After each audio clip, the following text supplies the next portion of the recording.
Continuing Galba from Plutarch's Lives, translated by John Dryden, revised by Hugh Clough. Thus the aged man suffered in two ways. First, through the evil deeds which Venius did himself, and next by his preventing or bringing into disgrace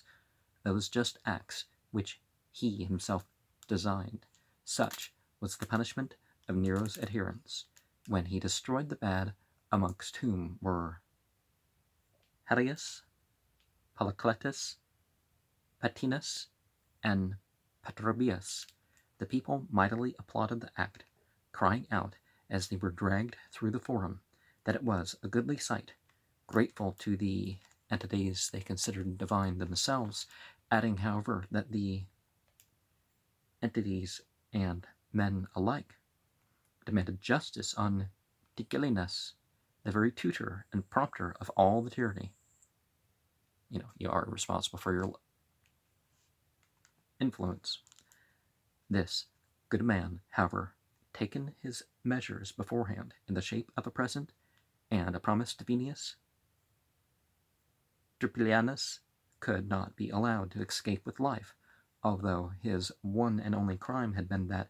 he had not betrayed or shown hatred to such a ruler as Nero, but he who had made Nero what he became, and afterwards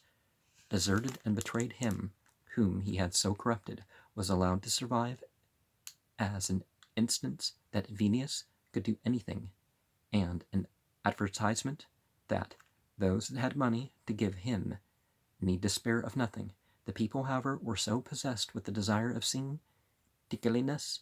dragged to execution that they never ceased to require it at the theatre and in the racecourse, till they were checked by an edict from the emperor himself, announcing that Tigellinus could not live long, being wasted with a consumption, and requesting them not to seek to make his government appear cruel and tyrannical. So the dissatisfied populace were laughed at, and Tigellinus made a splendid feast, and sacrificed in thanksgiving for his deliverance. And after supper, Venius, rising from the emperor's table, went to revel with Tigellinus, taking his daughter, a widow, with him, to whom Tigellinus presented his compliments with a gift of 25 myriads of money, and bade the superintendent of his concubines to take off a rich necklace from her own neck and tie it about hers, the value of it being estimated at 15 myriads. After this, even reasonable acts were censured, as for example the treatment of the Gauls who had been in the conspiracy with Vindix, for people looked upon their abandonment of tribute and admission to citizenship as a peace, not of clemency on the part of Galba, but of money-making on that of Venius, and thus the mass of the people began to look with dislike upon the government. The soldiers were kept on a while in the expectation of the promised donative, supposing that if they did not receive the full, yet they should have at least as much as Nero gave them. And like a general, that he was used to enlist and not to buy his soldiers, when they heard of this, they conceived an implacable hatred against him, for he did not seem to defraud them merely himself in their present expectations, but to give an ill precedent, and instruct his successors to do the like. This, heart-burning, however, was as yet at Rome a thing undeclared, and a certain respect for Galba's personal presence somewhat retarded their motions, and took off their edge, and their having no obvious occasion for beginning a revolution curbed and kept under, more or less, the resentments. But those forces that had been formerly under Virginius, and now under Flaccus in Germany, valuing themselves much upon the battle they had fought with Vindix, and, not the Order of Nine Angles thing, but, physical person, and finding now no advantage of it, grew very refractory and intractable towards their officers, and Flaccus they wholly disregarded, being incapacitated in body by unintermitted gout, and besides a man of a little experience in affairs. So at one of their festivals, when it was customary for the officers of the army to wish all health and happiness to the emperor, the common soldiers began to murmur loudly, Other officers persisting in the ceremony responded with the words, "If he deserves it." When some similar insolence was committed by the legions under Vitellius, frequent letters with information came to Galba from his agents, and taking alarm at this, and fearing that he might be despised not only for his old age but also for want of issue, he determined to adopt some young man of distinction, and declare him his successor. There was at this time in the city Marcus Otho, a person of fair extraction, but from his childhood one of the few most debauched, voluptuous, and luxurious livers in Rome, and as Homer gives Paris in several places the title of Fair Helen's love, making a woman's name the glory and addition to his, as if he had nothing else to distinguish him, so Otho was renowned in Rome for nothing more than his marriage with Pompeia, whom Nero had a passion for when she was Crispinus's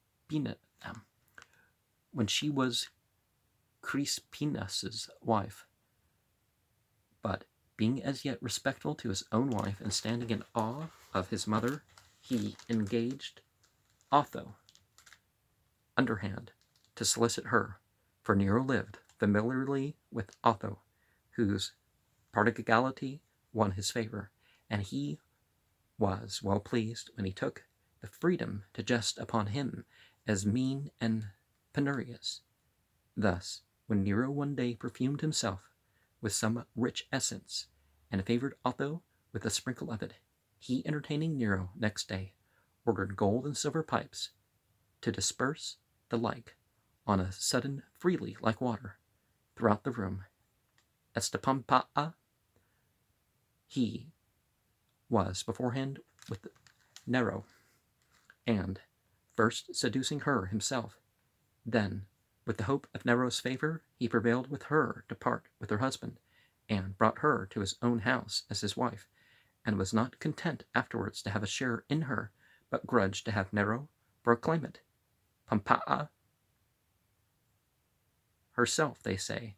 being rather pleased than otherwise with this jealousy, she sometimes excluded Nero, even when Otho was not present, either to prevent his getting tired with her, or, as some say, not liking the prospect of an imperial marriage, though willing enough to have the emperor as her lover, so that Otho ran the risk of his life, and strange it was he escaped, when Nero, for this very marriage, killed his wife and sister, but he was beholden to Seneca's friendship, by whose persuasions and entreaty Nero was prevailed with to dispatch him as praetor into Lusitania, on the shores of the ocean, where he behaved himself very agreeably and indulgently to those he had to govern, well knowing this command was but to color and disguise his banishment. When Galba revolted from Nero, Otho was the first governor of any of the provinces that came over to him, bringing all the gold and silver he possessed in the shape of cups and tables to be coined into money, and also what servants he had fitly qualified to wait upon a prince. In all other points, too, he was faithful to him, and gave him sufficient proof that he was inferior to none in managing public business. And he so far ingratiated himself that he rode in the same carriage with him during the whole journey, several days together, and in this journey and familiar companionship he won over Venius also, both by his conversation and presence, but especially by conceding to him the first place, securing the second by his interest for himself, and he had advantage of him in avoiding all odium and jealousy, assisting all petitioners without asking for any reward, and appearing courteous and of easy access towards all, especially to the military men, for many of whom he obtained commands, some immediately from the emperor, others from Venius's means, and by the assistance of the two favorite freedmen, Icelus and Asiaticus, these being the men in chief power in the court. As often he entertained Galba, he gave the cohort on duty, in addition to their pay, a piece of gold for every man there, upon pretense of respect to the emperor, while really he undermined him and stole away his popularity with the soldiers. So Galba, consulting about a successor, Venus introduced Otho, yet not even this gratis, but upon promise that he would marry his daughter if Galba should make him his adopted son and successor to the empire.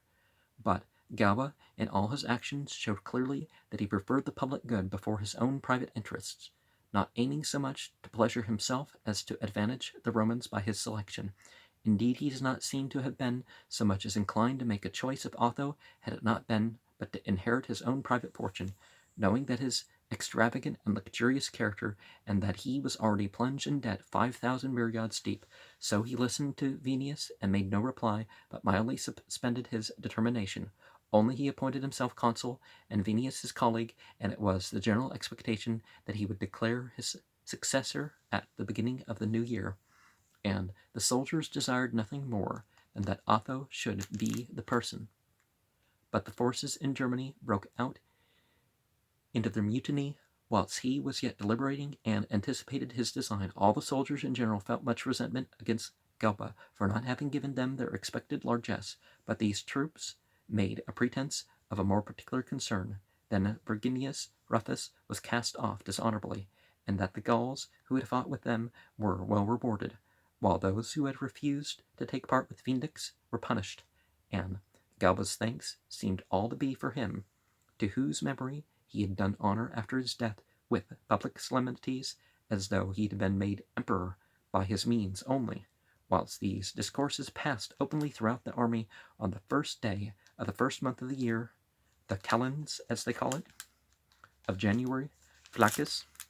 summoning them to take the usual anniversary oath of fealty to the emperor, they overturned and pulled down Galba's statues, and having sworn in the name of the Senate and people of Rome, departed. But the officers now feared anarchy and confusion as much as rebellion,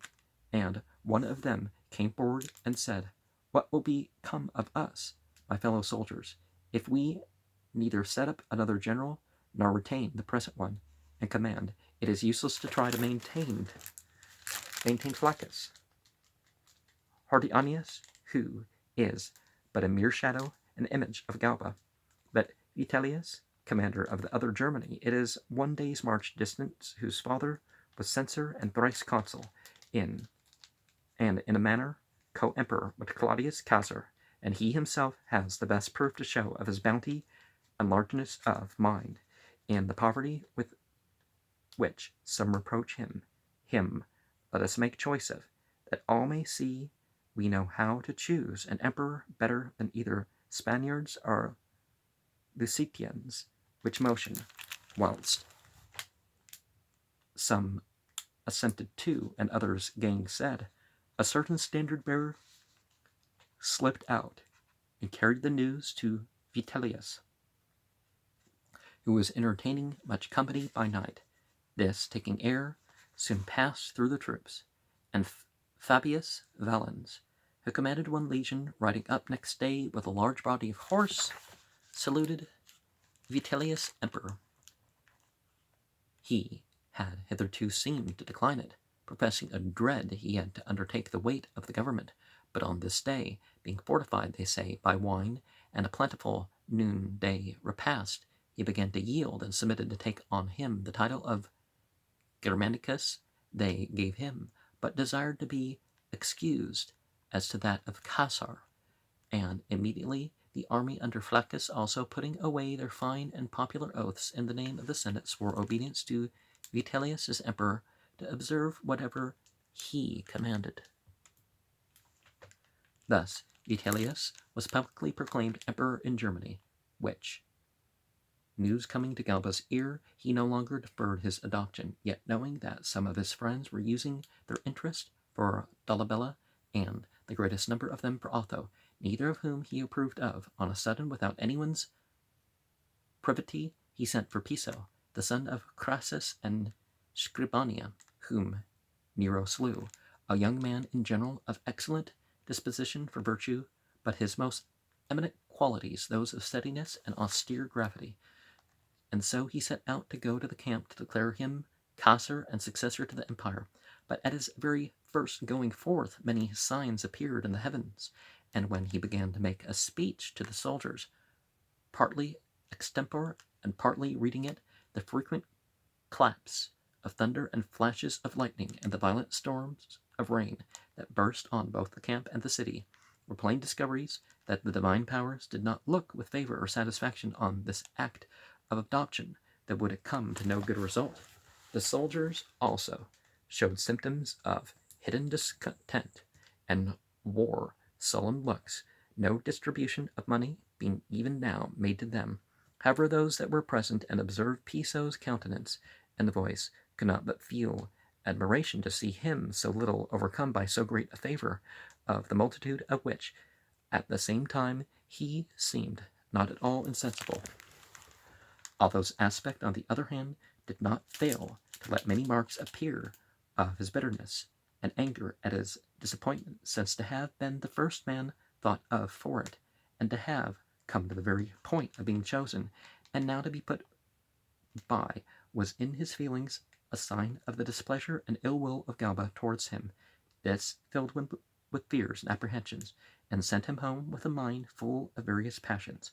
whilst he dreaded Piso, hated Galba, and was full of wrath and indignation against Venus, and the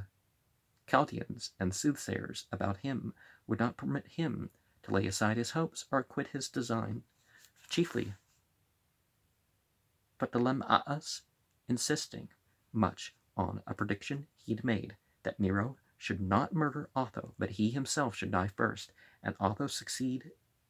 as emperor. For the first proving true, he thought he could not distrust the rest, but none perhaps stimulated him more than those that professed privately to pity his hard fate, and compassionate him for being thus ungratefully dealt with by Galba, especially of Nymphidius's and Diclenus's creatures, who, being now cast off and reduced to low estate, were eager to put themselves upon him, exclaiming the indignity he had suffered, and provoking him to revenge himself. Now, in general, one should be very careful about predictions, that sort of things. If you don't really know the future or the past beyond your memory or something, then you don't falsely claim it. Let's say this seems to be the case, or this seems like it will be the case, or something like that. Qualify what you say. Amongst these were Viturius and Barbius, the one an Optio, the other Tesserarius. These are men who have the duties of messengers and scouts, with whom Onomastus, one of Otho's freedmen, went to the camp to tamper with the army, and brought over some with money, others with fair promises, which was no hard matter, they being already corrupted, and only wanting a fair pretence. It had been otherwise more than the work of 4 days, which elapsed between the adoption and murder, so completely to infect them as to cause a general revolt on the 6th day ensuing, the 18th as the Romans call it, before the calends of February. The murder was done. On that day, in the morning, Galba sacrificed in the Palatium in the presence of his friends, when Ambricius the priest, taking up the entrails and speaking not ambiguously but in plain words, said that there were signs of great troubles ensuing and dangerous snares laid for the life of the emperor. Now, oracles and stuff can go with it, but don't make your sacrifices and rituals about, oh, I'm going to receive an oracle. And then sometimes you find out you figure out more, you could say.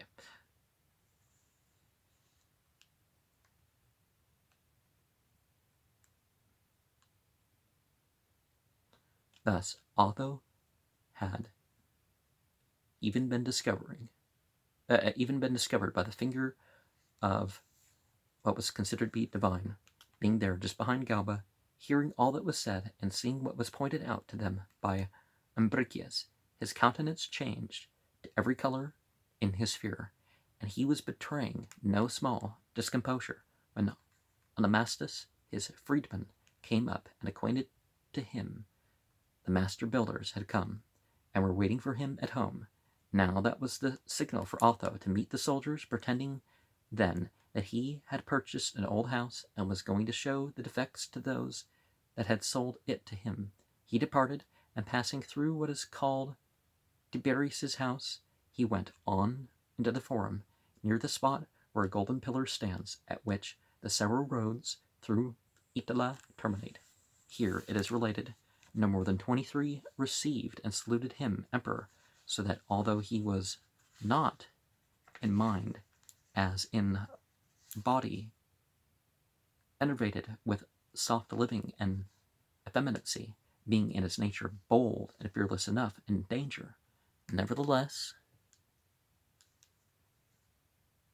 he was afraid to go on.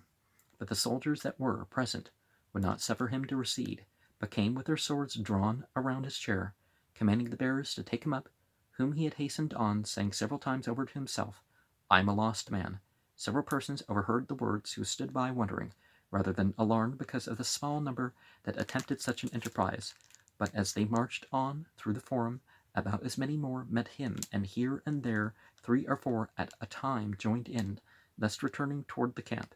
with their bare swords in their hands. They saluted him as Caesar, whereupon Martialis, the tribune in charge of the watch, who was, they say, no ways privy to it, but was simply surprised at the unexpectedness of the thing and afraid to refuse, permitted him entrance, and after this no man made any resistance, for they knew nothing of the design, being purposely encompassed by the conspirators, as they were straggling here and there, first submitted for fear, and afterwards were persuaded into compliance. Tidings came immediately to Galba in the Palatium, whilst the priests were still present, and the sacrifices at hand, so that persons who were most entirely incredulous about such things, and most positive in their neglect of them, were astonished, and began to marvel at the divine event. A multitude of all sorts of people now began to run together out of the Forum. Venius and Laco, and some of Galba's freedmen, drew their swords, and placed themselves beside him. Piso went forth, and addressed himself to the guards on duty in the court, and Marius Celsus, a brave man, was dispatched to the Illyrian legion, stationed in what is called the Vipsanian chamber, to secure them. Galba now consulting whether he should go out, Venius dissuaded him, but Celsus and Laco encouraged him by all means to do so, and sharply reprimanded Venius. But on a sudden rumor came hot that Otho was slain in the camp, and presently appeared one Julius Atticus, a man of some distinction in the guards, running up with his drawn sword, crying out that he had slain Caesar's enemy, and pressing through the crowd that stood in his way, he presented himself before Galba with his bloody weapon, who, looking on him, demanded, Who gave you your orders? And on this answering that it had been his duty and the obligation of the oath he had taken, the people applauded, giving loud acclamations, and Galba got into his chair and was carried out to sacrifice to Jupiter, and so to show himself publicly. But coming into the Forum, there met him there, like a turn of the wind, the opposite story, that Otho had made himself master of the camp. And, as usual, a crowd of such a size, some called to him to return back, others to move forwards, some encouraged him to be bold and fear nothing, others bade him to be cautious and distrust, and thus, whilst his chair was tossed to and fro, as it were on the waves, often tottering, there appeared first horse and straightway heavy armed foot, coming through Paulus's court, and all with one accord crying out, Down with this private man! Upon this, the crowd of people set off running, not to fly and disperse, but to possess themselves of the colonnades and elevated places of the Forum, as it might be to get places to see a spectacle. And as soon as Attilius Virgilio knocked down one of Galba's statues, this was taken as the declaration of war, and they sent a discharge of darts upon Galba's litter, and missing their aim, came up and attacked him near hand with their naked swords. No man resisted or offered to stand up in his defense, save only one, a centurion, Sempronius Densus, a single man among so many thousands, that his son beheld that day worthily of the Roman Empire,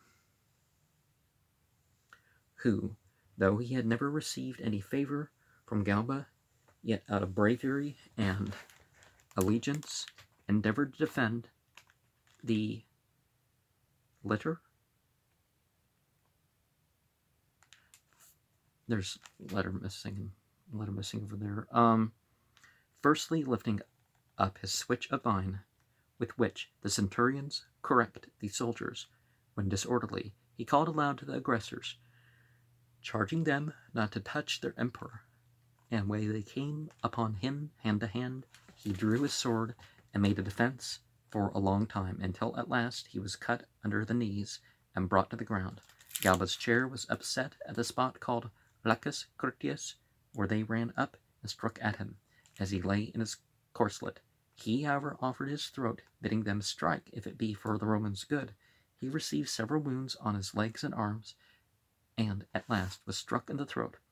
As some say, one Camurius, a soldier of the 15th legion, some name Terentius, others Licanius, and there are others that say it was Fabulus,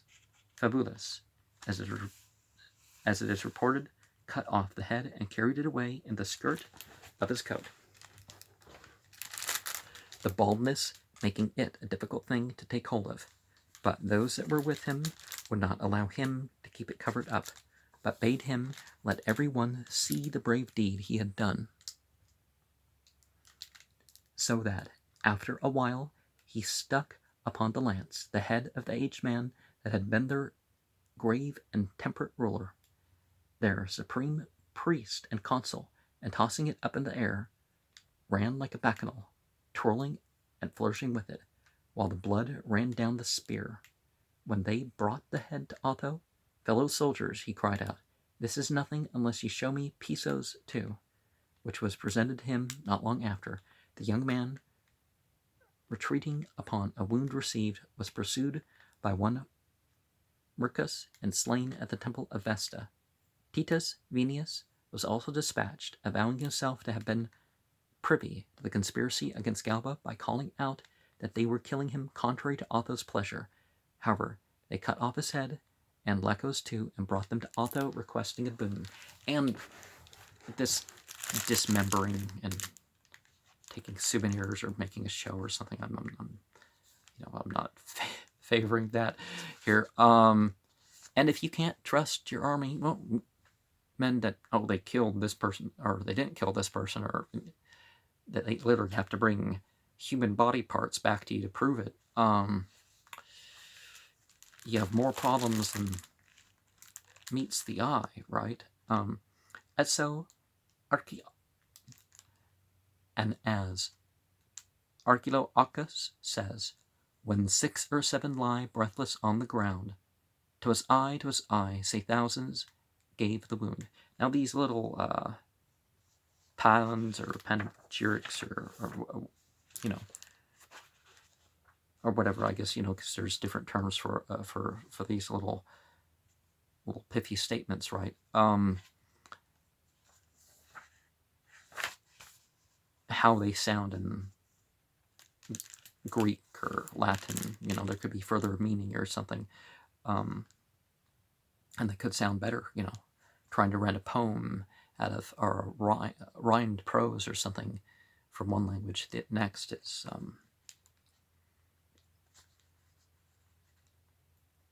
not as smooth as it sometimes seems. Thus many that had no share in the murder wetted their hands and swords in blood, and came and showed them to Otho, presenting memorials, suing for a gratuity. Not less than 120 were identified afterwards from the written petitions, all of whom Vitellius sought out and put to death.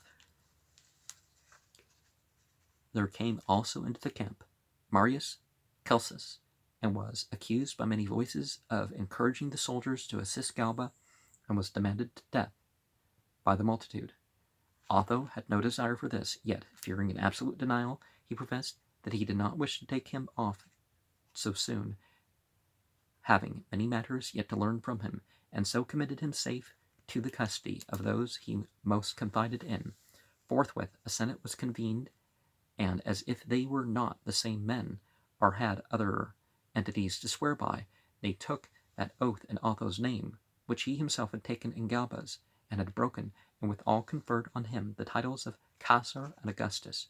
whilst the dead carcasses of the slain lay yet in their consular robes and in the marketplace. As for their heads, when they could make no other use for them, and Vinius they sold to his daughter for 2,500 drachmas. Pisos was begged by his wife Verenia. Galba they gave to Patrobius's servants, whom they had had it, after all sorts of abuse and indignities, tumbled it into the place where those that suffer death by the emperor's orders are usually cast, called Caesorium. Galba's body was conveyed away by Priscus Helvidius by Otho's permission, and buried in the night by Argius, his freedman. Thus, you have the history of Galba, a person inferior to few Romans, either for birth or riches, rather exceeding all of his time in both, and having lived in great honor and reputation in the reigns of 5 emperors, insomuch that he overthrew Nero rather by his fame and repute in the world than by actual force and power. Of all the others that joined in Nero's deposition, some were, by general consent, regarded as unworthy. Others had only themselves to vote them deserving of the empire. To him the title was offered, and by him it was accepted, and simply lending his name to Vindix's attempt, he gave to what had been called rebellion before the name of civil war, by the presence of one that was accounted fit to govern. And therefore, as he considered that he had not so much sought the position as the position sought him, he proposed to command those whom Nymphidius and Tigellinus had wheedled into obedience, no otherwise than Scipio formerly, and Fabricus and Camillus had commanded the Romans of their times, but now being overcome with age, he was indeed among the troops and legions an upright ruler upon the antique model, but for the rest giving himself up to Venius, Laco, and his freedmen, who make their gain of all things, no otherwise than Nero had done to his insatiate favorites. He left none behind him to wish him still in power, through many to compassionate his death. And the edge here is too narrow to easily situate one's foot on, and sorry about the rumbling and the tumbling if one has heard that, but